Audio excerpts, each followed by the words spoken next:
আমার দম বন্ধ হয়ে আসছে, আমি অন্য কারোর সাথে থাকতে পারবো না, আমি তোমার সাথেই থাকবো। প্লিজ তুমি আমাকে ছেড়ে যেও না।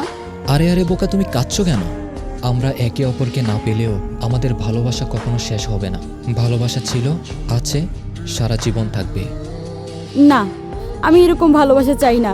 যে ভালোবাসায় নিজের প্রিয় মানুষকে কাছেই পাবো না, আমি সেই ভালোবাসা চাই না। মানুষ যদি তার ভালোবাসার মানুষকে জীবনে পেয়ে যায় তবে হয়তো মানুষটাই থেকে যায়, কিন্তু ভালোবাসাটা আজীবন থাকে না। আর যদি ভালোবাসার মানুষটাকে জীবনে না পায় তবে হয়তো মানুষটাই থাকে না, কিন্তু ভালোবাসাটা আজীবন থেকে যায়। আচ্ছা, তুমি কি চাও না আমাদের ভালোবাসাটা আজীবন থেকে যাক?